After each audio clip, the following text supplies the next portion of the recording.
Assalamu alaikum and very good evening.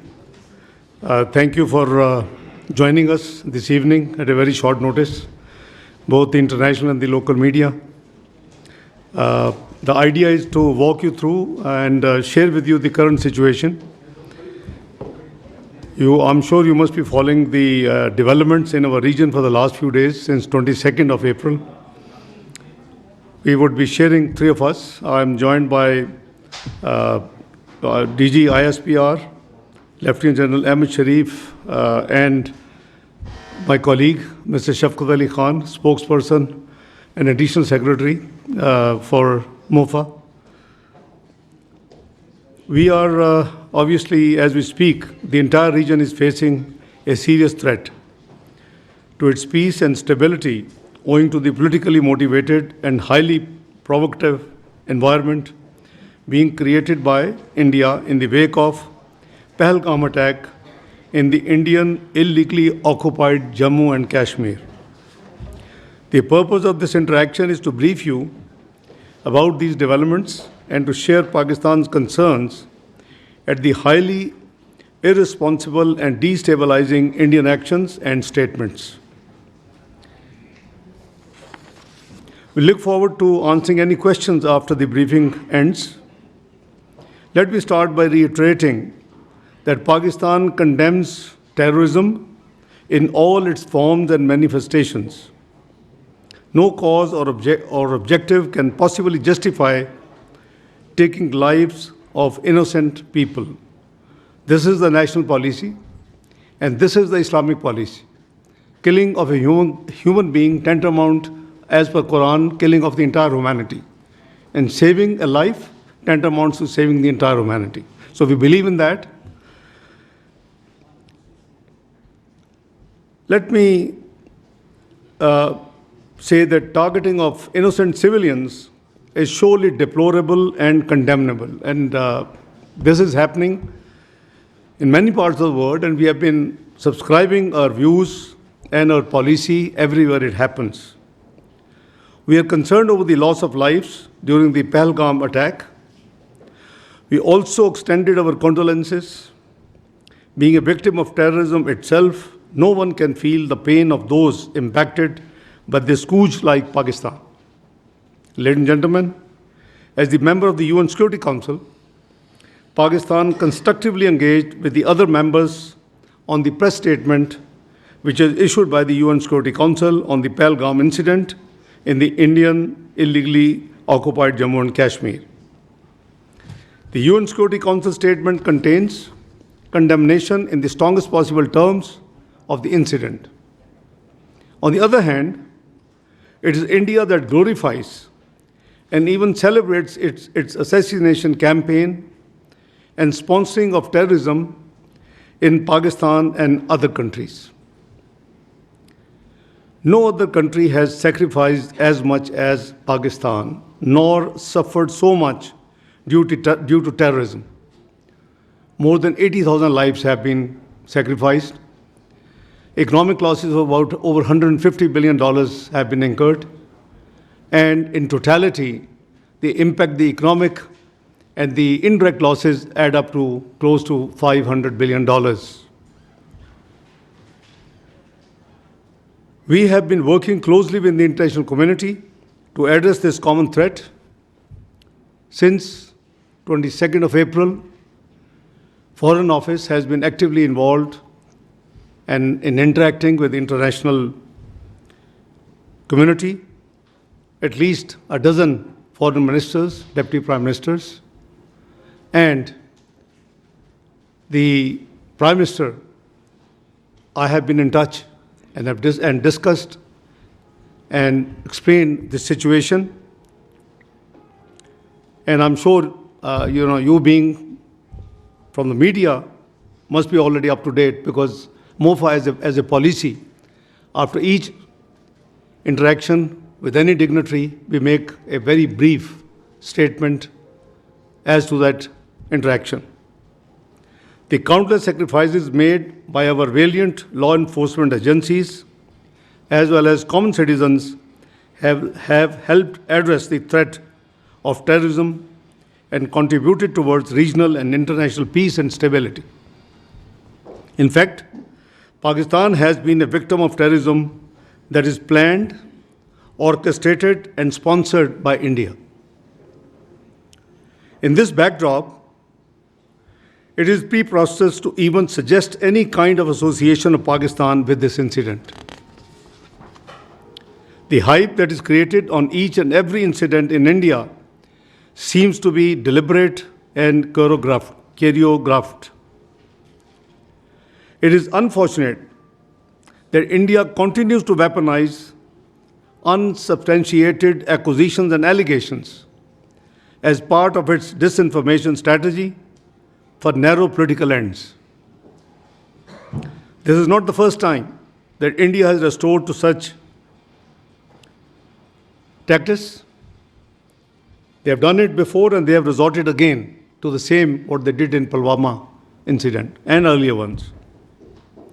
In fact, this has now become a very familiar template aimed at diverting attention from India's inability to suppress the inalienable right of the Kashmiris to self-determination, its security failures in illegally Indian-occupied Jammu and Kashmir, as well as its decades-long state terrorism and oppression. To distract the international community's attention from the horrors of what's happening in the Indian illegally held Kashmir, India deliberately raises tensions with Pakistan. A durable solution for India lies in focusing on its internal problems instead of raising fingers on other countries. India has been deploying the allegations of terrorism to achieve its strategic objective for long. India has a history of using the excuse of terrorism for introducing draconian laws to suppress the innocent Kashmiris in the Indian illegally occupied Jammu and Kashmir and to defy the UN Security Council resolutions, bilateral agreements, and international law. A case in point being India's illegal and unilateral actions of 5th of August 2019 reminds us of the blatant violation of the relevant UN Security Council resolutions and the 4th Geneva Convention, as well as India's own commitments. India needs to explain why such incidents usually coincide with high-profile visits. Please make no mistake, the root cause of instability and conflict in South Asia is the unresolved and long-festering Jammu and Kashmir dispute. India's illegal occupation of the Indian illegally occupied Jammu and Kashmir in stark violation of the UN Security Council resolutions and grave violations of the human rights must remain a matter of grave concern for the international community. At the same time, all such incidents are used to whip up domestic political sentiment for narrow political gains. We remain extremely concerned at the very vitriolic, highly inflammatory, and blatantly Islamophobic narrative being directed against the Kashmiris and the Indian Muslims. Indian media and political leaders are directing a similar discourse against Pakistan. This highly irresponsible ploy for narrow objective gains is dragging the entire region towards extreme instability. India made allegations against Pakistan after the Pahalgam attack without an iota of evidence and with such dramatic speed. Pakistan has nothing to do with it, and we have said so right from the beginning, and I repeat, Pakistan has nothing to do with Pahalgam incident, period. We demand an independent and transparent probe by neutral investigators as announced by the Prime Minister of Pakistan, Muhammad Shahbaz Sharif. Any TORs in this regard should be credible and mutually agreed. Pakistan has neither any connection to it, as I explained, nor is the potential beneficiary. At a time when Pakistan economy is stabilizing and we are making significant progress against terrorism, we need to question why this situation is being created by India all of a sudden and what is the motivation behind it. The actions that India has announced after its Cabinet Committee on Security are illegal and highly irresponsible. Holding an abeyance of the Indus Water Treaty is unilateral and illegal. There are no such provisions in the treaty. It cannot be amended without consensus. It cannot be terminated without consensus. And in case of any disagreement or issues, there are forums provided in the treaty which should be invoked. This action shows India's blatant disregard for the sanctity of international treaties. It sets a dangerous precedent. It strikes at a fundamental pillar of the regional cooperation with profound implications for regional and global stability. Pakistan is an agrarian economy. Millions of people are dependent on the waters being regulated by this treaty. Please don't forget we gave up three rivers in this treaty. And I hardly can find a water distribution treaty in the world whereby a part of dealing with the distribution of water, the rivers could have only also been given up. I can't find.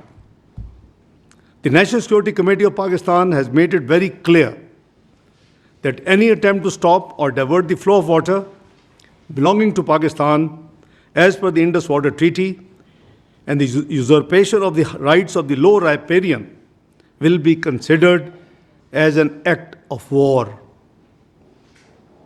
It is equivalent to an attack on the people of Pakistan and its economy. Other diplomatic measures by India are indiscriminate and unnecessary. India's actions and inflammatory rhetoric in the last few days are highly irresponsible. Being a responsible member of the international community, Pakistan believes in restraint and remains committed to regional peace and stability. However, in case of any act of aggression, Pakistan remains determined to defend its sovereignty and territorial integrity in exercise of its inherent right to self-defense as enshrined in Article 51 of the UN Charter. The world leaders I have been speaking to in the last few days after this incident, who have been requesting for the exercise of restraint, I have been making it very clear on behalf of our government, on behalf of the nation, Pakistan will not be the first one to resort to any escalatory move. However, in case of any escalatory move by the Indian side, we will respond very strongly. Let me raise some questions that need to be considered with respect to the Pahalgam incident. One, is it not the time for the international community to hold India accountable for its transnational assassinations in different countries, including Pakistan? Two, is it not important to distinguish between the international community's sympathy with victims of the incident and unwitting endorsement of Indian belligerence? Three, is it not that Indian propaganda is aimed at fabricating a casus belli for a military adventure? Four, don't you think that India's blatant disregard of international law and whimsical approach towards its obligations would lead to a highly unstable and unpredictable regional order? Five, isn't it high time for the international community to step in to condemn India and to prevent it from targeting people on the basis of Islamophobia and religious hatred? Six, can we deny that the dangerous Indian brinkmanship and efforts aimed at escalation can potentially lead to disastrous consequences in a nuclearized region and beyond. Notwithstanding above, Pakistan is cognizant of the developing situation. We are very alert, the armed forces are alert, and the National Security Committee resolve is very much there. We are vigilant, our armed forces are vigilant, and the nation will thwart any misadventure, responding in a befitting and decisive manner at the time and place of our choosing. Let me also share with you that it took no time that we issued the statement expressing our condolences. I was with Prime Minister in Ankara on an official 36 hours visit. After we landed, the news came, and the moment the meetings for which we had gone there ended in the evening, I was in touch with the Foreign Office, and the Foreign Secretary and I and the team finalized in consultation with the stakeholders, Pakistan's statement on this incident, number one.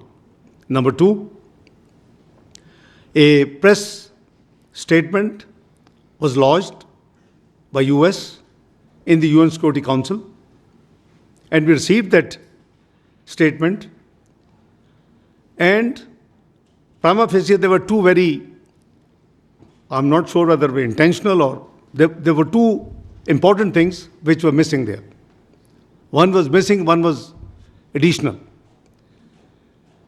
The Pahalgam did not have in which part of the world, so we insisted Jammu and Kashmir to be added.